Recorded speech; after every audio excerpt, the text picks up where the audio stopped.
പ്രാർത്ഥിക്കുന്നവനെ പിശാചിന് ഭയമാണ്. പ്രാർത്ഥിക്കുന്നവനെ രോഗശക്തികൾക്ക് ഭയമാണ്. അതിനൊരു തെളിവാണ് 40 ദിനരാത്രങ്ങൾ പ്രാർത്ഥന കഴിഞ്ഞ് മടങ്ങി വരുമ്പോൾ പരീക്ഷകൻ യേശുവിന്റെ അടുക്കൽ വരികയാണ്. എത്രയോ മത നേതാക്കന്മാർ അവിടെയുണ്ട്. കയ്യഫാവും അന്നാസും പോലെയുള്ള മതപൗരന്മാർ, മതശ്രേഷ്ഠന്മാർ അവിടെ ഉണ്ടായിട്ടും അവിടെ അടുക്കലേക്കൊന്നും ആ സാത്താന്യ വ്യാപാരം ചെല്ലാതെ പ്രാർത്ഥന കഴിഞ്ഞ് മടങ്ങി വരുന്നവന്റെ അടുക്കലേക്ക് മാത്രം ചെല്ലുന്നതിന്റെ കാരണം എന്നാണെന്നറിയാമോ? ഈ ലോകത്തിൽ പിശാചൻ ആരോടെങ്കിലും ഒരു പോരാട്ടമുണ്ടെങ്കിൽ കൈയും കെട്ടി അവൻ സുഖമായി ഏസി മുറിക്കകത്ത് കിടന്നുറങ്ങുന്നവനല്ല പിശാചന് പോരാട്ടമുള്ളത്. പിശാചന് പോരാട്ടമുള്ളത് പ്രാർത്ഥിക്കുന്നവനോടാണ്. പ്രാർത്ഥിക്കുന്നവനോട് അവന് പോരാട്ടമുണ്ട്. പ്രാർത്ഥിക്കുന്നവനോട് അവനൊരു യുദ്ധമുണ്ട്. പ്രാർത്ഥിക്കുന്ന ദാനിയേലിനോടും പ്രാർത്ഥിക്കുന്ന പത്രോസിനോടും പ്രാർത്ഥിക്കുന്ന ജോസഫിനോടുമൊക്കെ പിശാചന് ജഡത്തിന്റെയും ലോകത്തിന്റെയും പോരാട്ടമുണ്ട്. പക്ഷെ ഇന്ന് പ്രഭാതം പരിശുദ്ധ ആത്മാവിൽ ഞാൻ നിങ്ങളെ നോക്കി പ്രവചിച്ചു പറയുന്നു, പ്രാർത്ഥിക്കുന്ന നിന്നെ ഒരു അന്ധകാര വ്യാപാരവും ജയിക്കത്തില്ല. പ്രസംഗകൻ പരാജയപ്പെട്ടെന്ന് വരും. പ്രബന്ധങ്ങൾ തയ്യാറാക്കുന്ന എഴുത്തുകാർ താളടിയായെന്നവരും ബലഹീനരായെന്ന് വരും. എന്നാൽ ഇന്ന് പകൽ പ്രാർത്ഥിക്കുന്ന ദൈവ പൈതലേ, ദൈവത്തിന് മുട്ടുമടക്കുന്ന ദൈവ പൈതലേ, നിന്നോടാണ് ഈ ഞായറാഴ്ചത്തെ ദൈവത്തിന്റെ അരുളപ്പാട്. നിന്റെ മുമ്പിൽ ഒരു ശത്രുവും ജയിക്കത്തില്ല. അതുകൊണ്ടാണ് മൊർദെഖായിയെ നോക്കിയിട്ട് ഹാമാന്റെ ഭാര്യ പറഞ്ഞത്, നിങ്ങൾ അവനെ ജയിക്കയില്ല, നിങ്ങൾ അവനെ ജയിക്കത്തില്ല. എന്തുകൊണ്ട്?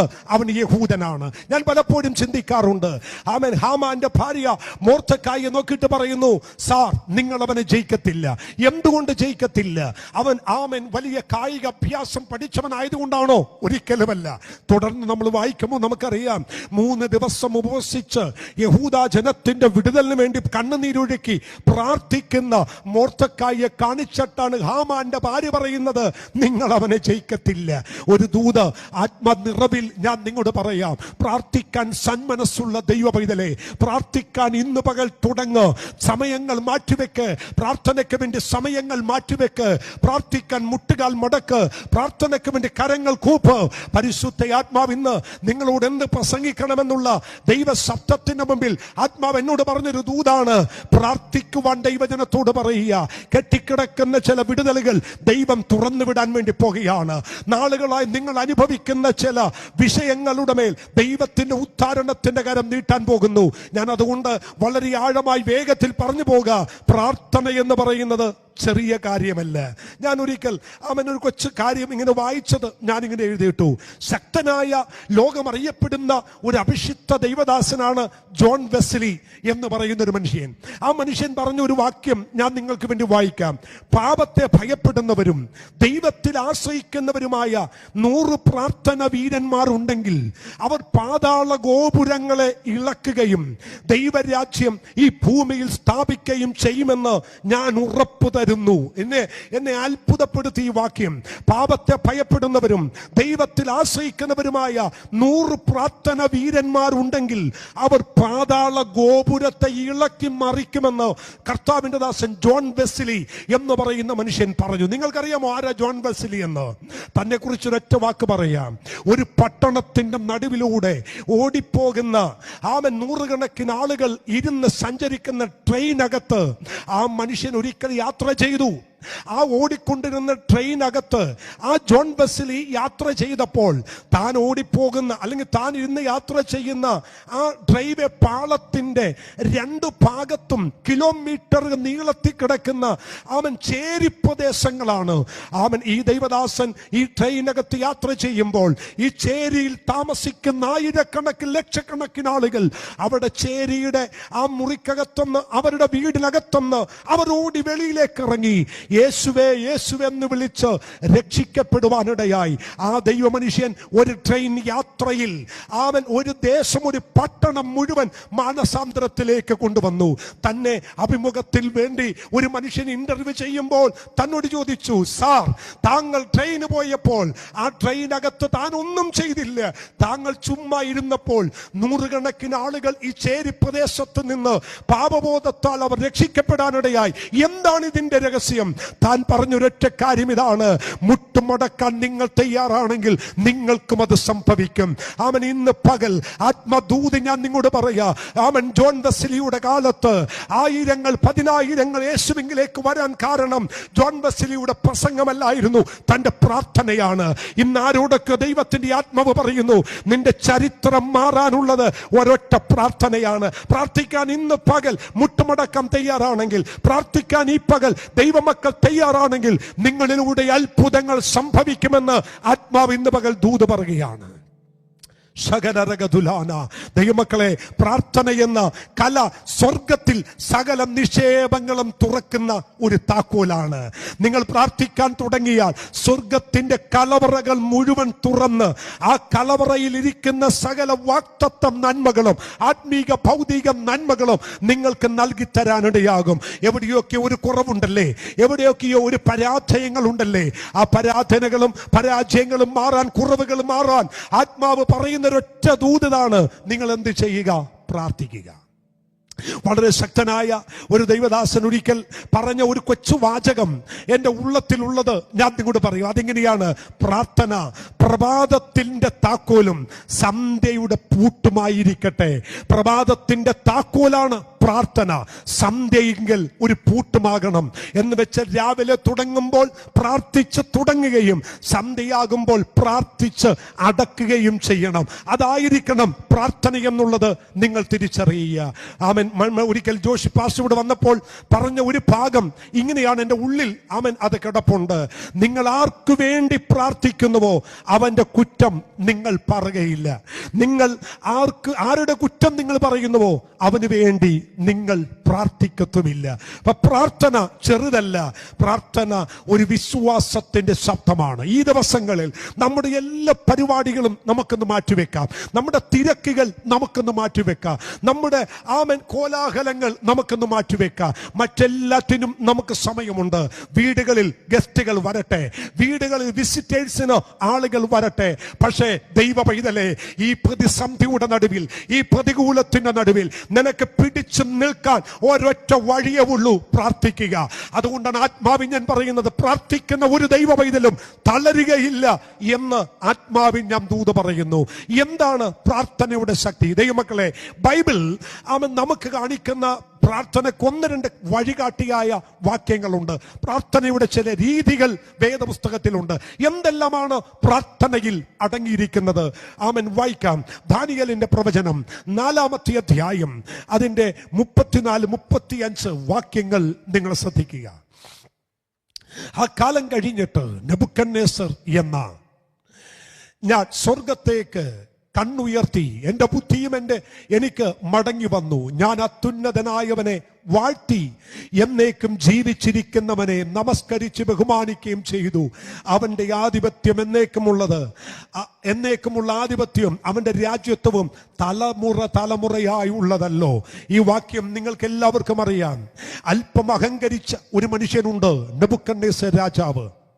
ആമേൻ. ഈ കാണുന്നത് മഹദിയം ബാബേലല്ലയോ എന്ന് പറഞ്ഞ് അല്പം അഹങ്കരിച്ച് തൂക്കുവനം കണ്ട് ലോകത്തിലെ 7 അത്ഭുതങ്ങളിൽ ഒരു അത്ഭുതമായ തൂക്കുവനം ഉണ്ടാക്കി അതിൽ അഹങ്കരിച്ച ആ നെബൂഖദ്നേസറിനെ പുല്ല് തിന്നുന്ന കാളയ്ക്ക് സമനാക്കി ദൈവം മാറ്റി. അവനെ ദൈവം താഴ്ത്തിട്ടു, അവൻ താളടിയാക്കി. നാളുകൾ കഴിഞ്ഞപ്പോൾ തന്റെ കണ്ണ് സ്വർഗത്തിലേക്ക് ഉയർത്തി. തന്റെ ബുദ്ധി തനിക്ക് മടക്കി കിട്ടി. അവൻ ബുദ്ധി മടങ്ങി വന്നപ്പോൾ, അവൻ തന്റെ സ്വയബോധം തനിക്ക് മടങ്ങി വന്നപ്പോൾ താൻ ആദ്യം ചെയ്ത് എന്നാന്നറിയാമോ? ദൈവസന്നിധിയിൽ ആരാധിച്ച് പ്രാർത്ഥിക്കാൻ തുടങ്ങി. പ്രാർത്ഥിക്കാൻ തുടങ്ങി. എന്താണ് പ്രാർത്ഥന? പ്രാർത്ഥനയ്ക്കകത്ത് ഒരാരാധനയുണ്ട്. പ്രാർത്ഥന ഒരു ആരാധനയാണ്. അവൻ വെറുതും ഏട്ടുപറച്ചിൽ മാത്രമല്ല ദൈവ പൈതലേ. പ്രാർത്ഥന എന്ന് പറയുന്നത് ഒരാരാധനയാണ്. പ്രാർത്ഥിക്കുമ്പോൾ തന്നെ അതിനകത്ത് ആരാധന ശബ്ദമുണ്ട്. എന്താണ് ആരാധന? ദൈവത്തിന്റെ മഹത്വവും ദൈവത്തിന്റെ തേജസ്സും ദൈവത്തിന് ബഹുമാനം കൊടുത്ത് ഏറ്റുപറയുന്നതാണ് ആരാധന. നെബൂഖദ്നേസർ ചെയ്ത എന്നാന്നറിയാമോ? പ്രാർത്ഥിക്കുക മാത്രമല്ല, പ്രാർത്ഥനക്കകത്ത് ആരാധനയും കൂടി കൂട്ടി താൻ ദൈവസന്നിധി ചെയ്തു. എന്താണ് പ്രാർത്ഥന? 1 യോഹന്നാന്റെ ലേഖനം 1-ാമത്തെ അധ്യായം അതിന്റെ 9-ാമത്തെ വാക്യം നിങ്ങൾ ശ്രദ്ധിക്കുക. 1 യോഹന്നാന്റെ ലേഖനം 1-ാം അധ്യായം അതിന്റെ 9-ാമത്തെ വേദവാക്യം. നമ്മുടെ പാപങ്ങളെ ഏറ്റുപറയുന്നു എങ്കിൽ അവൻ നമ്മോട് പാപങ്ങളെ ക്ഷമിച്ച് സകല അനീതിയും പോക്കി നമ്മെ ശുദ്ധീകരിപ്പാൻ തക്കവണ്ണം വിശ്വസ്തനും നീതിമാനുമാണ്. എന്താണ് പ്രാർത്ഥന? പ്രാർത്ഥന ആരാധനയാണ്, പ്രാർത്ഥനയുടെ വഴികാട്ടിയാണ്. എന്താണ്? ഒന്ന്, പ്രാർത്ഥനക്കകത്ത് എന്തുണ്ട്? ആരാധനയുണ്ട്. അതിനോട് ചേർന്ന് എനിക്ക് എടുത്തു പറയാനൊരു കാര്യമുണ്ട്. അപ്പോസ്തലപ്രവൃത്തി 16-ാം അധ്യായം 25-ാം വാക്യം വായിക്കുമ്പോൾ പൗലോസും ശീലാസും തടവിൽ കിടക്കുമ്പോൾ ഇങ്ങനെയാണ് ആ വാക്യം. അവർ പ്രാർത്ഥിച്ചു ദൈവത്തെ പാടി സ്തുതിച്ചു. ആ വാക്യം ഒന്നിടാമോ? 16-ാം അധ്യായം 25-ാമത്തെ വാക്യം അപ്പോസ്തലപ്രവൃത്തി. അവർ കർത്താവിനെ പാടി സ്തുതിച്ചാരാധിച്ചു എന്നൊരു വാക്യമുണ്ട്. വേഗത്തിൽ ഇട്ടാട്ടെ.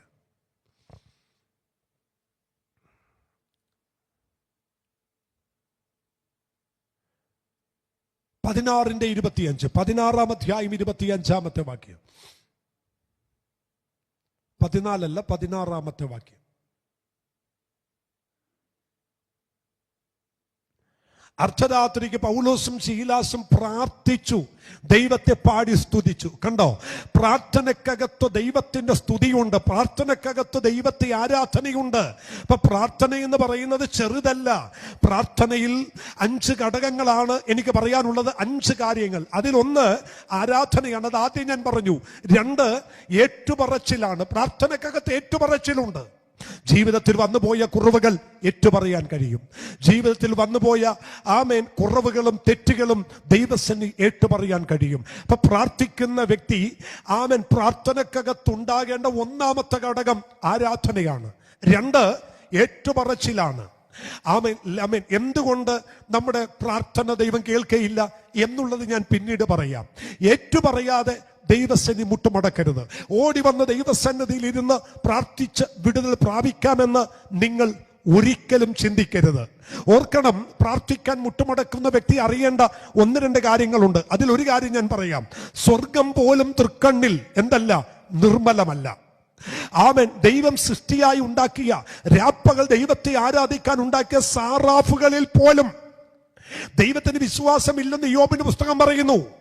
അവൻ സൃഷ്ടിക്കപ്പെട്ട ദൂതന്മാരിൽ പോലും അവന് വിശ്വാസമില്ല. അപ്പൊ ദൈവമുണ്ടാക്കിയ 24 അവേഴ്സും ആരാധിക്കുന്ന 365 ദിവസവും 2 കൊണ്ട് മൂടി 2 കൊണ്ട് പറന്ന് ദൈവത്തെ ആരാധിക്കുന്ന സാറാഫുകളിൽ പോലും ദൈവത്തിന് വിശ്വാസമില്ല. സ്വർഗം പോലും തൃക്കണ്ണിൽ നിർമ്മലമല്ല. അത്രയ്ക്ക് പാവനമായ വിശുദ്ധമായ ദൈവത്തിന്റെ മുമ്പിൽ മുട്ടുമടക്കി പ്രാർത്ഥിക്കുമ്പോൾ ഓടി വന്ന് മുഴങ്കാലുമടക്കി നിന്റെ വിഷയങ്ങൾ ചോദിച്ചു മേടിക്കാമെന്ന് ഒരിക്കലും നിങ്ങൾ കരുതരുത്. ദൈവസന്നിധിയിൽ മുട്ടുമടക്കുമ്പോൾ 1 അവനെ ആരാധിക്കാൻ നീ തയ്യാറാകണം. 2 ഏറ്റുപറയാൻ നിങ്ങൾ തയ്യാറാകണം. ഏറ്റുപറയണം. നിങ്ങളുടെ ജീവിതത്തിന്റെ കുറുവശങ്ങൾ എവിടെയാണോ പരാജയം സംഭവിച്ചത് അത് ഏറ്റുപറയണം. ഏറ്റുപറഞ്ഞില്ല എങ്കിൽ എന്ത് സംഭവിക്കുമെന്നുള്ളത് ജോഷുവയോട് ചോദിച്ചാൽ മതി. ജോഷുവ വലിയ പട്ടണമായ യെരിഹോ പട്ടണം പിടിച്ചു. കൊച്ചു പട്ടണമായ ഹായി പട്ടണത്തോട് തോറ്റുപോയി. ഹായി പട്ടണത്തോട് തോറ്റുപോയി യോശുവ ദൈവസന്നിധിയിൽ ഇടുമ്പാണ് വീണ് കിടക്കുമ്പോൾ ദൈവം പറഞ്ഞൊരു കാര്യമുണ്ട്. യോശുവ, നീ എന്തിനാ വീണ് കിടക്കുന്നത്? നീ എഴുന്നേൽക്ക്. പാളയത്തിനകത്ത് പാളയത്തിനകത്ത് പാപം കിടക്കുമ്പോൾ പ്രാർത്ഥിച്ചാൽ, യുദ്ധം ചെയ്താൽ ആ യുദ്ധം വിജയമാകത്തില്ല. അതുകൊണ്ട് ശുദ്ധീകരിക്കാൻ പറഞ്ഞു. ശുദ്ധീകരിച്ച് യഹൂദാ ഗോത്രത്തിലെ ആഗാന് ചീട്ട് വീണപ്പോൾ ജോഷുവ ആഗാനോട് പറയുന്നൊരു ഭാഗമുണ്ട്, നിങ്ങൾ വായിച്ചേക്കണം. ആഗാനെ, എവിടെയെങ്കിലും നീ തെറ്റിപ്പോയെങ്കിൽ വേഗത്തിൽ ദൈവത്തോട് ക്ഷമ പറഞ്ഞ് ഏറ്റുപറ. എന്നിട്ടും അവൻ പറഞ്ഞില്ല. ജോഷുവയ്ക്കറിയാം ഈ ദൈവം മഹാദയുള്ളവനാണ്, കരുണയുള്ളവനാണ്, ഏറ്റുപറഞ്ഞാൽ മനസ്സലിയുന്നവനാണ്. എത്ര വലിയ കടുപാപമാണേലും, എത്ര കെടുങ്കെട്ട് വീണ പാപമാണേലും ഏറ്റുപറയുന്നവന് വിടുതൽ കൊടുക്കാൻ കഴിവുള്ള ഒരു ദൈവത്തെയാണ് ഞാനും നിങ്ങളും സേവിക്കുന്നത്. വിശ്വാസമുള്ള ദൈവമക്കൾ വിശുദ്ധ കരമുയർത്തി കർത്താവിന് സ്തോത്രം ചെയ്യ്. പ്രാർത്ഥനക്കകത്ത് ആരാധനയുണ്ട്, പ്രാർത്ഥനക്കകത്ത് ഏറ്റുപറച്ചിലുണ്ട്. എപ്പോൾ ദൈവസന്നിധി വന്നാലും കുഞ്ഞെ നീ ഏറ്റുപറയണം. ജീവിതത്തിൽ സംഭവിച്ചത്, ആമൻ നോട്ടത്തിൽ സംഭവിച്ചു പോയത്, ആമൻ പ്രവൃത്തിയാൽ സംഭവിച്ചു പോയത്, ഇന്ദ്രിയങ്ങളാൽ സംഭവിച്ചു പോയത് ഏറ്റുപറഞ്ഞ് ദൈവസന്നിധി മുട്ടുമടക്ക് വിടുതൽ തരുന്ന ഒരു ദൈവമുണ്ട്. 3, പ്രാർത്ഥന യാചനയാണ്. 1 തിമോഥെയോസിന് എഴുതിയ ലേഖനം 2-ാമത്തെ അധ്യായം അതിന്റെ 1, 2, 3 വാക്യങ്ങൾ.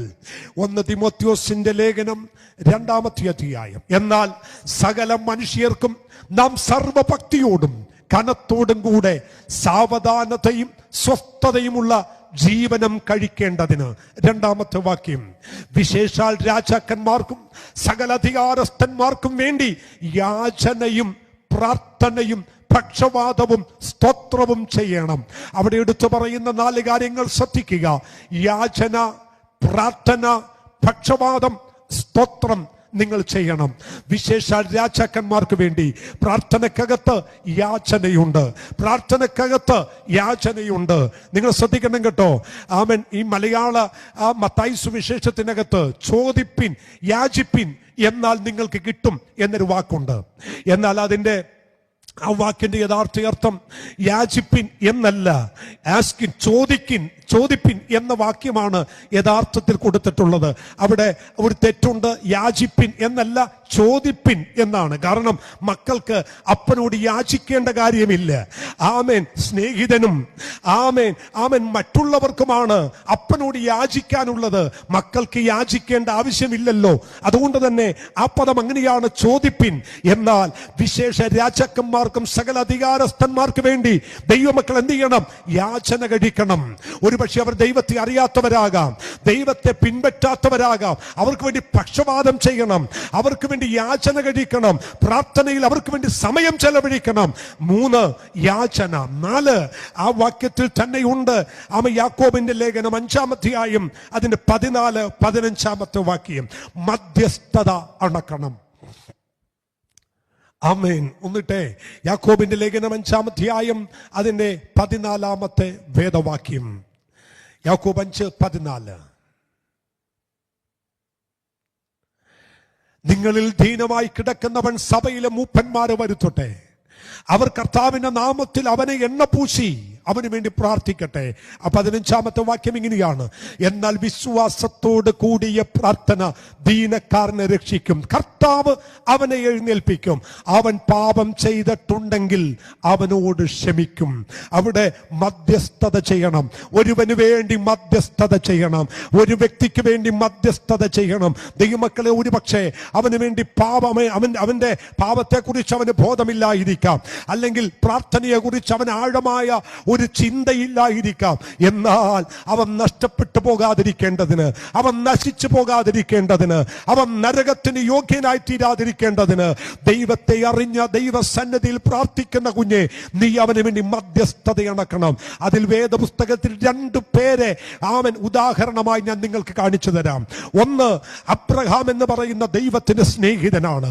ആ സ്നേഹിതനായ അബ്രഹാം തന്റെ സഹോദരപുത്രനായ ലോത്തിനെ സോദോം ഗൊമോറയും നശിപ്പിക്കാൻ ദൈവദൂതന്മാർ കടന്നു ചെല്ലുമ്പോൾ അവിടെ കാണുന്ന ഒരു രംഗമുണ്ട്. നെടുമ്പാണ് വീണ് കിടക്കുന്ന ഒരു അബ്രഹാം ദൈവത്തോട് മാപ്പ് പറഞ്ഞും താഴ്മ ധരിച്ചും ദൈവസന്നിധിയിലേക്ക് അടുത്ത് ചെല്ലുന്നു. ദൈവമേ, അങ്ങ് വലിയവനാണെന്ന് എനിക്കറിയാം, അങ്ങ് മഹാപ്രഭുവാണെന്നറിയാം, ഞാൻ അടിയനാണ്, ഞാൻ പുഴുവാണ്, അങ്ങയുടെ മുമ്പിൽ നിൽക്കാൻ ഞാൻ ആരുമല്ല. എന്നിട്ട് ചോദിക്കുന്നു, 50 നീതിമാന്മാരുണ്ടെങ്കിൽ അങ്ങ് നശിപ്പിക്കുമോ? അവനില്ല. 10 നീതിമാന്മാരുണ്ടെങ്കിൽ നശിപ്പിക്കുമോ? ഒടുവിൽ ഒരു നീതിമാൻ പോലും ഉണ്ടെങ്കിൽ അങ്ങ് നശിപ്പിക്കില്ല എന്ന് എനിക്കറിയാമെന്ന് പറഞ്ഞ് മധ്യസ്ഥത അണക്കുന്നു. അതിന്റെ വിടുതൽ എന്നാണെന്നറിയാമോ? ദൂതന്മാർ കയറി ചെന്ന് സോദോമിലേക്ക് ചെന്ന് ആ സഹോദരപുത്രനായ ലോത്തിന്റെയും കുടുംബത്തിന്റെയും കൈക്ക് പിടിച്ച് ആ പട്ടണത്തിന്റെ പുറത്തു കൊണ്ടുവന്ന് രക്ഷിക്കുന്ന ഭാഗം നമുക്കവിടെ കാണാൻ കഴിയും. ആരൊക്കെയോ കുടുംബത്തിന് വേണ്ടി, തലമുറക്ക് വേണ്ടി, അല്ല നിന്റെ ബന്ധുമിത്രാദികൾക്ക് വേണ്ടി, നിന്റെ ചാർച്ചക്കാർക്ക് വേണ്ടി ഇടിവിൽ നിന്ന് മധ്യസ്ഥത നടക്കുന്ന ദൈവ പൈതലേ, നിന്നോടുള്ള യഹോവയുടെ അരുളപ്പാടാണ്, നിന്റെ മധ്യസ്ഥത ഒരിക്കലും നഷ്ടപ്പെട്ടു പോകത്തില്ല. പത്രോസിന് വേണ്ടി യേശു കർത്താവ് മധ്യസ്ഥത ചെയ്തു. ഒരിക്കൽ പത്രോസിനെ നോക്കി യേശു പറഞ്ഞു, പത്രോസേ, ഗോതമ്പ് പാറ്റുന്നത് പോലെ നിന്നെ പാറ്റിക്കളയേണ്ടതിന് എന്നോട് അവകാശം ചോദിച്ചു. പക്ഷെ നിന്റെ വിശ്വാസം പോകാതിരിക്കേണ്ടതിന് ഞാൻ നിനക്ക് വേണ്ടി മധ്യസ്ഥത ചെയ്തു. നോക്കിക്കേ, അവൻ ഗന്നേസർ തടാകത്തിന്റെ കരയിൽ നിന്നും വിളിച്ച് അപ്പോസ്തലത്വത്തിലേക്ക് കൊണ്ടുവന്ന പത്രോസിന് വേണ്ടി മധ്യസ്ഥത അണച്ച ഒരു തമ്പുരാൻ കർത്താവ്. അവൻ ഇന്ന് പകൽ മധ്യസ്ഥ പ്രാർത്ഥന ആഴമാണ്. ദൈവ പൈതലേ, ഇന്ന് പ്രാരംഭത്തിൽ ഭാരതത്തിന് വേണ്ടി പ്രാർത്ഥിച്ചില്ലേ? ഇന്ത്യക്ക് വേണ്ടി പ്രാർത്ഥിച്ചില്ലേ? രോഗികൾക്ക് വേണ്ടി പ്രാർത്ഥിച്ചില്ലേ? നിങ്ങൾ വിശ്വസിക്ക്, നാം മധ്യസ്ഥത അണച്ച് പ്രാർത്ഥിച്ച സകല വിഷയത്തിനും അടുത്ത ദിവസം മറുപടി തരും. നമ്മുടെ കണ്ണുകൊണ്ട് നമ്മൾ കാണും. ദൈവം ചിലരെ എഴുന്നേൽപ്പിക്കും. ആരൊക്കെയോ മധ്യസ്ഥത അണച്ച് പ്രാർത്ഥിക്കുന്നുണ്ട്. ദൈവമേ, ഞാൻ പ്രാർത്ഥിച്ചാൽ ആ മനുഷ്യൻ വിടുവിക്കപ്പെടുമോ? ഞാൻ പ്രാർത്ഥിച്ചാൽ ആ വ്യക്തിക്ക് ഒരു ഉദ്ധാരണം ഉണ്ടാകുമോ എന്ന് നീ ചിന്തിക്കുന്നെങ്കിൽ നിന്നോടാണ് ദൈവത്തിന്റെ അരുളപ്പാട്. നീ മധ്യസ്ഥത അണച്ച് പ്രാർത്ഥിച്ച സകല വിഷയങ്ങൾക്ക് വേണ്ടിയും ഈ പകൽ ഉത്തരം തരുന്ന ഒരു ദൈവമുണ്ടെന്ന് പരിശുദ്ധാത്മാവിൽ ഞാൻ ദൂത് പറയുന്നു. ഒന്ന്, പ്രാർത്ഥനയിലുള്ള 5 ഘടകങ്ങളിൽ 1 ആരാധനയാണ്, 2 ഏറ്റുപറച്ചിലാണ്, 3 യാചനയാണ്, 4 മധ്യസ്ഥതയാണ്, 5 എന്താണ്? ഫിലിപ്പിയ ലേഖനം 4-ാം അധ്യായം അതിന്റെ 6-ാമത്തെ വാക്യം. പ്രാർത്ഥനക്കകത്തടങ്ങിയിരിക്കുന്ന 4-ാമത്തെ കാര്യം, ഒന്നിനെ കുറിച്ചും വിചാരപ്പെടരുത്. എല്ലാറ്റിലും പ്രാർത്ഥനയാലും അപേക്ഷയാലും നിങ്ങളുടെ ആവശ്യങ്ങളെ സ്തോത്രത്തോടെ ദൈവസന്നിധിയിൽ അറിയിക്കണം. ഒന്നിനെ കുറിച്ചും വിചാരപ്പെടരുത്. അപ്പോസ്തലനായ പൗലോസ് ഫിലിപ്പിയ കാരാഗൃഹത്തിൽ കിടക്കുമ്പോഴും അവൻ ദൈവജനത്തോട് പറയുന്നു, ഒന്നിനെ കുറിച്ചും വിചാരപ്പെടരുത്, എല്ലാറ്റിലും. എന്തെല്ലാം വിഷയം നിങ്ങൾക്കുണ്ടല്ലോ, ഏതെല്ലാം വിഷയം നിങ്ങൾക്കുണ്ടോ, ഞാൻ ഒന്നുകൂടി പറയാം, ചെറുതും വലുതും ഏത് വിഷയമാകട്ടെ, ഒന്നിനെ കുറിച്ചും. ദൈവമക്കളെ, ഈ ആഴ്ചവട്ടത്തിന്റെ 1-ാം ദിവസം കർത്താവ് നിങ്ങളോട് ഇടപെടുകയാണ്. ഒന്നിനെ കുറിച്ചും. കുഞ്ഞിന്റെ വിദ്യാഭ്യാസമാണോ? ഒന്നിനെ കുറിച്ചും. കുഞ്ഞിന്റെ വിവാഹത്തിന്റെ വിഷയമാണോ? ഒന്നിനെ കുറിച്ചും. അല്ല, നിന്റെ ജോലിയുടെ വിഷയമാണോ? ഒന്നിനെ കുറിച്ചും. നിന്റെ ട്രാൻസ്ഫറിന്റെ വിഷയമാണോ? ഒന്നിനെ കുറിച്ചും. നിന്റെ ഭവനം പണിയുടെ വിഷയമാണോ? ഒന്നിനെ കുറിച്ചും. രോഗത്തിന്റെ വിഷയമാണോ? ഒന്നിനെ കുറിച്ചും. ഞാൻ ഈ ദൂത് പറയുമ്പോൾ ആ വിശുദ്ധ കരം ഉയർത്തിക്കൊണ്ട് എത്ര പേര് പറയും, അതെ, ഞാൻ ഒന്നിനെ കുറിച്ചും ഞാൻ വിചാരപ്പെടില്ല, ഞാൻ ഒന്നിനെ കുറിച്ചും ഞാൻ ഭാരപ്പെടുകയില്ല. കാരണം എനിക്ക് വേണ്ടി കരുതുന്ന ഒരു ദൈവമുണ്ട്. നിങ്ങളുടെ സകല ചിന്താകുലങ്ങളും എന്റെ മേൽ ഇട്ടുകൊള്ളുക, ഞാൻ നിങ്ങളെ പുലർത്താമെന്ന് പറഞ്ഞ വാഗ്ദത്തം ചെയ്ത സർവശക്തനായ ദൈവം ഈ പകൽ നമ്മുടെ നടുവിലുണ്ട്. വിശ്വസിക്കുന്നവർ കരമുയർത്തുവരാമേൻ പറ. ആമേൻ. ഞാൻ വേഗത്തിൽ പറഞ്ഞ് അവസാനിപ്പിക്കട്ടെ. ആരാധന, ഏറ്റുപറച്ചിൽ, യാചന, മധ്യസ്ഥത, നന്ദി പ്രകടനം. പ്രാർത്ഥനക്കകത്തെന്നുണ്ട്, നിങ്ങളുടെ ആവശ്യങ്ങൾ സ്തോത്രത്തോടെ ദൈവത്തെ അറിയിക്കണം. നിങ്ങളുടെ ആവശ്യങ്ങൾ സ്തോത്രത്തോടെ നന്ദി പറഞ്ഞുകൊണ്ട് ദൈവസന്നിധിയിൽ നിങ്ങൾ അർപ്പിക്കണം. ഞാൻ കഴിഞ്ഞ 2 ദിവസം മുമ്പ് ഒരു ഭവനത്തിൽ ചെന്ന് പ്രാർത്ഥിക്കുമ്പോൾ ഞാൻ ആ ഭവനത്തിലുള്ളവരോട് പറഞ്ഞു, നിങ്ങൾ മണിക്കൂറുകൾ പ്രാർത്ഥിക്കാൻ കഴിയാത്തൊരു വ്യക്തിയാകാം, 2-3 മണിക്കൂർ നിങ്ങൾ ദൈവസന്നിധിയിൽ ഇരിക്കാൻ വയ്യാത്തൊരു മനുഷ്യനാകാം. പക്ഷെ നിങ്ങൾക്ക് ഞാൻ എളുപ്പ മാർഗം പറഞ്ഞു തരാം. പ്രാർത്ഥനയില്ലാതൊരു സൊല്യൂഷൻ അല്ല, പ്രാർത്ഥനയോട് കൂടിയ ഒരു കാര്യം ഞാൻ നിങ്ങളോട് പറയാം.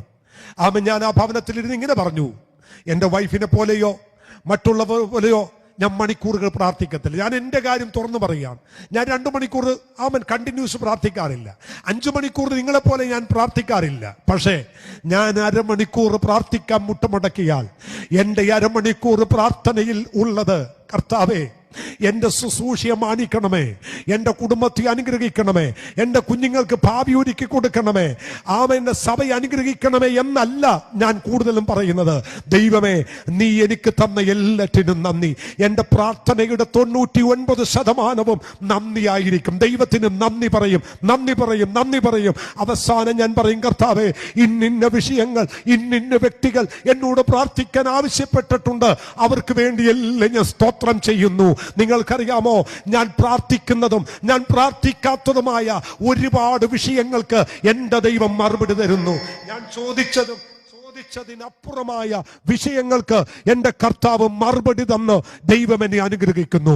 ഇന്ന് പകൽ ആരോടക്കിയ പരിശുദ്ധ പറയുന്നു, നിന്റെ പ്രാർത്ഥന നന്ദി പ്രകടനമാകട്ടെ. ഒരു സെക്കൻഡ് നിങ്ങൾ ഇരിക്കുന്ന ഇരിപ്പിൽ രണ്ട് കരം ഉയർത്തിക്കൊണ്ട് നല്ലവണ്ണം നന്ദി പറ ദൈവ പൈതലേ.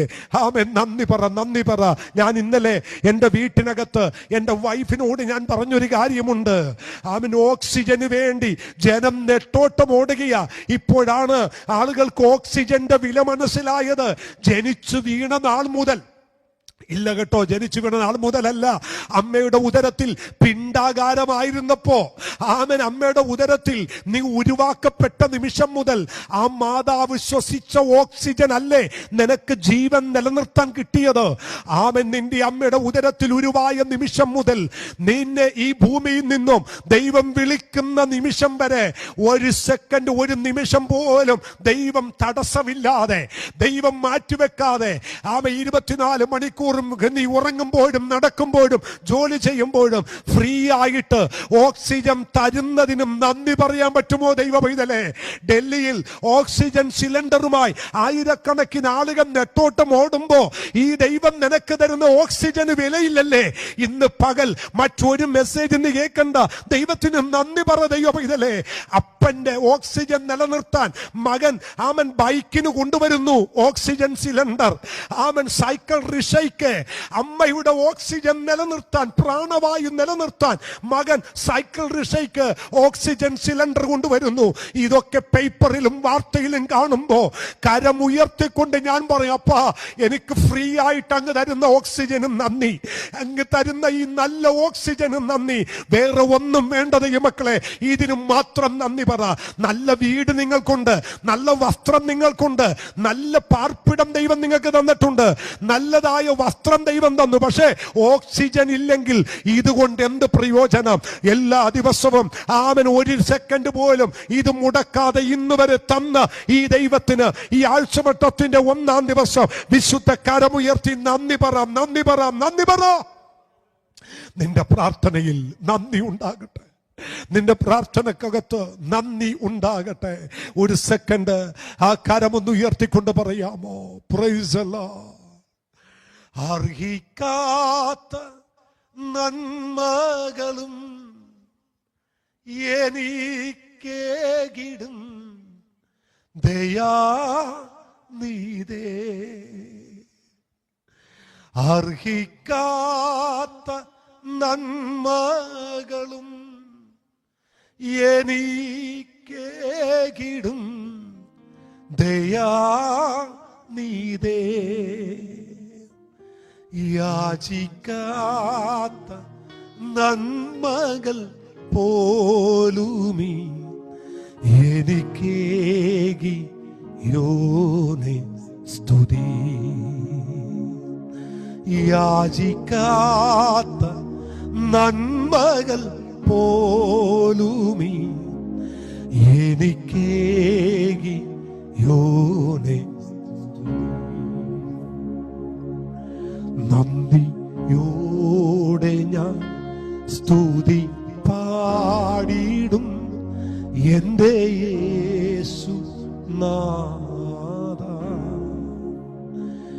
എനിക്കാ നീ ചെയ്തോരു നന്മയ്ക്ക് ഇന്നു നന്ദി ചൊല്ലുന്നു ഞാൻ. പ്രാർത്ഥിക്കാം. നമുക്ക് ഒരുമിച്ച് പ്രാർത്ഥിക്കാം. പ്രാർത്ഥനയിൽ ഒരുമിച്ച് പോരാടാം. പ്രാർത്ഥന ശക്തിയേറിയതാണ്. പ്രാർത്ഥനക്കകത്ത് ജീവനുണ്ട്. ദൈവമക്കളെ, നമ്മുടെ പ്രാർത്ഥന ഒരു വലിയ മൂലധനമായി സ്വർഗത്തിൽ വെളിപ്പെട്ടു വരട്ടെ. ഞാൻ 5 കാര്യങ്ങൾ പറഞ്ഞു. പ്രാർത്ഥനയിൽ ആരാധനയുണ്ട്, പ്രാർത്ഥനയിൽ ഏറ്റുപറച്ചിലുണ്ട്, പ്രാർത്ഥനയിൽ യാചനയുണ്ട്, മധ്യസ്ഥതയുണ്ട്, നന്ദി പറയുന്നത് പ്രാർത്ഥനക്കകത്താണ്. അവസാനമായി ചില കാര്യം കൂടി പറഞ്ഞ് നമുക്ക് പ്രാർത്ഥിക്കാം. പ്രാർത്ഥിക്കുന്നവർക്ക് വ്യക്തിപരമായി ഉണ്ടാകേണ്ട 4 യോഗ്യതകളുണ്ട്. നമുക്കറിയാം, നമ്മുടെ യോഗ്യതകളാണ് ഒരുവനെ ആരാണ് എന്നുള്ളത് മാറ്റുന്നത്. ഒരു കമ്പനിയിൽ നിങ്ങൾക്ക് ജോലി ചെയ്യണമെങ്കിൽ അവിടെ യോഗ്യത സർട്ടിഫിക്കറ്റ് വേണം. നിങ്ങൾ എവിടെ, ഏത് ദേശത്ത് എവിടെ ചെന്നാലും നിങ്ങൾക്കൊരു യോഗ്യത തെളിയിക്കുന്ന സർട്ടിഫിക്കറ്റ് നിങ്ങൾക്ക് കൊടുക്കണം. അതുപോലെ തന്നെ വിശുദ്ധ ബൈബിളിൽ പ്രാർത്ഥിക്കുന്ന ഒരു വ്യക്തിക്ക് ആമേൻ വ്യക്തിപരമായി ഉണ്ടായിരിക്കേണ്ട 4 യോഗ്യതകൾ വേദപുസ്തകത്തിനകത്തുണ്ട്. അത് ഒന്ന്, സങ്കീർത്തനം 116 അതിൻ്റെ 18ഉം 19ഉം വാക്യമാണ്. സങ്കീർത്തനം 116 സങ്കീർത്തനം 116 സങ്കീർത്തനം 18, 19 വാക്യം.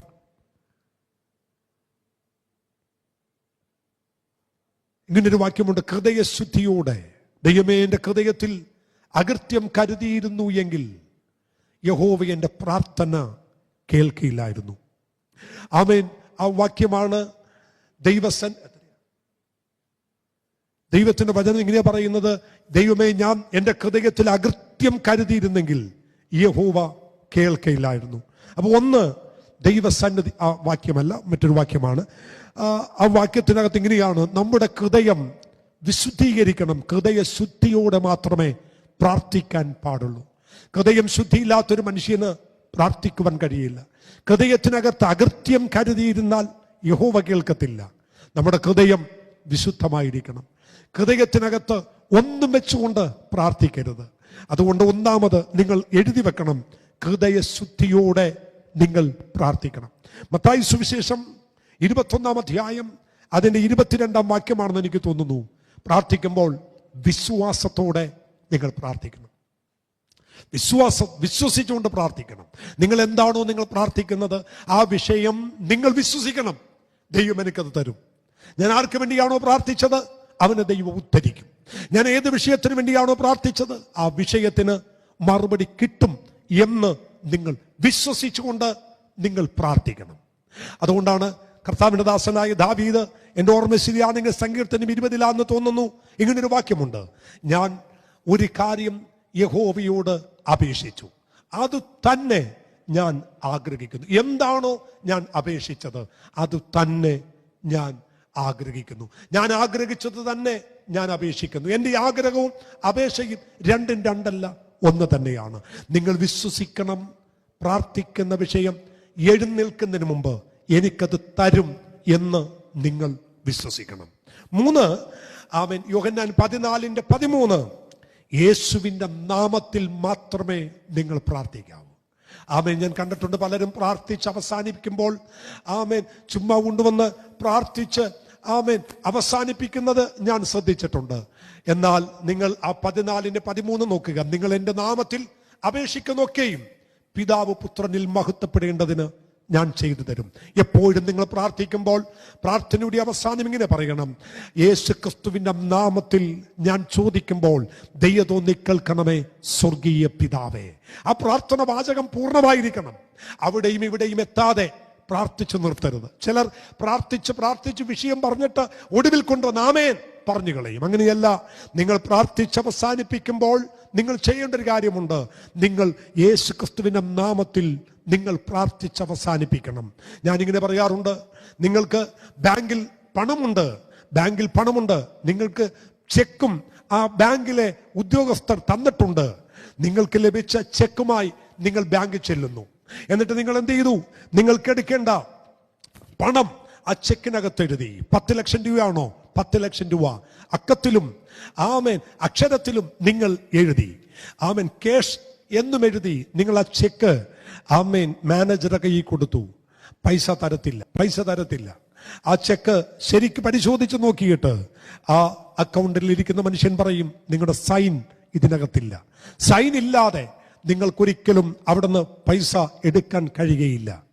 ആമേൻ. നിങ്ങൾ ഒരു കാര്യം അറിയണം: നിങ്ങളുടെ പ്രാർത്ഥന വിഷയം ദൈവസന്നിധിയിൽ കൊടുക്കാനുള്ള സൈനാണ് യേശു ക്രിസ്തുവിന്റെ നാമം.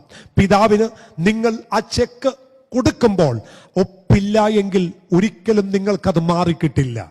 നിങ്ങൾ കൊടുക്കുന്ന ആ പേപ്പർ, നിങ്ങളുടെ പ്രാർത്ഥനയാകുന്ന പേപ്പർ, ആ ചെക്ക് പിതാവിന്റെ സന്നിധി കൊടുക്കുമ്പോൾ പിതാവ് നോക്കുന്നൊരു കാര്യമുണ്ട്: ആ ചെക്കിൽ ഒപ്പുണ്ടോ? ഏതാണ് ആ സൈൻ? യേശു ക്രിസ്തുവിന്റെ നാമം എന്ന സൈൻ. അതുകൊണ്ട് പ്രാർത്ഥിക്കുമ്പോൾ യേശു ക്രിസ്തുവിന്റെ നാമത്തിൽ നിങ്ങൾ പ്രാർത്ഥിക്കണം. 4, 1 യോഹന്നാൻ 5 അധ്യായം 14 വാക്യം: ദൈവഹിതം അനുസരിച്ച് നിങ്ങൾ പ്രാർത്ഥിക്കണം. നിങ്ങൾ പ്രാർത്ഥിക്കുന്നതിന് മുമ്പേ നിങ്ങൾ അറിയണം, അവന്റെ ഇഷ്ടപ്രകാരം നാം എന്തെങ്കിലും അപേക്ഷിച്ചാൽ അവൻ നമ്മുടെ അപേക്ഷ കേൾക്കുന്നു. കണ്ണി കാണുന്നത് വാരിക്കോരിയിട്ട് പ്രാർത്ഥിച്ചാൽ തരുമെന്ന് നിങ്ങൾ വിശ്വസിക്കരുത്. ആമേൻ. ദൈവഹിതമല്ലാത്ത വിഷയം പ്രാർത്ഥിച്ചാൽ ദൈവം തരില്ല. അതാണ് പലർക്കും അറിയാത്തത്. ആമേൻ. പ്രാർത്ഥിച്ചാൽ എന്തും തരുമോ? എന്തും തരുന്നൊരു ദൈവമല്ല. പ്രാർത്ഥിക്കുന്നത് ദൈവം തരും. പക്ഷേ പ്രാർത്ഥിക്കുമ്പോൾ ഒരു കാര്യം കൂടി അറിയണം, ദൈവമേ, ഞാൻ ഈ പ്രാർത്ഥിക്കുന്നത് ദൈവത്തിന് ഇഷ്ടമാണോ, ദൈവത്തിന്റെ ഹിതമാണോ എന്നുകൂടി ആരാഞ്ഞിട്ട് വേണം ദൈവസന്നിധിയിൽ പ്രാർത്ഥിക്കാൻ. അവൻ എൻ്റെ മുമ്പിൽ കൂടി കാണുന്നതും എൻ്റെ കൺമുമ്പിൽ വെളിപ്പെട്ട് വരുന്നതും ഒക്കെ നമുക്ക് ചോദിക്കാൻ അവകാശമില്ല. അവൻ കർത്താവ് പ്രാർത്ഥിക്കുമ്പോൾ ഇങ്ങനെ പറഞ്ഞു, പിതാവേ, എൻ്റെ ഇഷ്ടമല്ല നിന്റെ ഇഷ്ടം.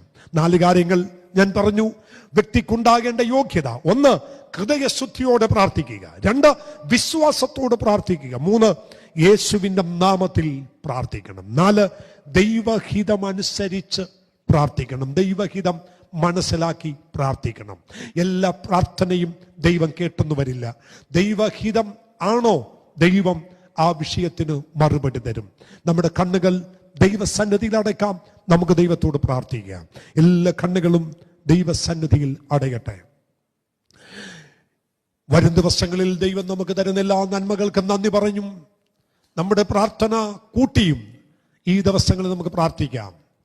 നാം ഇരിക്കുന്ന ഇരിപ്പിൽ തന്നെ നമുക്കൊരു ദൈവസന്നിധിയിൽ തീരുമാനമെടുക്കാം. നമ്മുടെ പ്രാർത്ഥന കൂട്ടണം. യവനക്കാരത്തികളെ, മാതാപിതാക്കളെ, നമ്മുടെ പ്രാർത്ഥനയ്ക്ക് സമയം കണ്ടെത്തുക. പ്രാർത്ഥിക്കുവാൻ നിങ്ങൾ മുട്ടുമടക്കുക. പ്രാർത്ഥന നിസ്സാരമല്ല. പ്രാർത്ഥന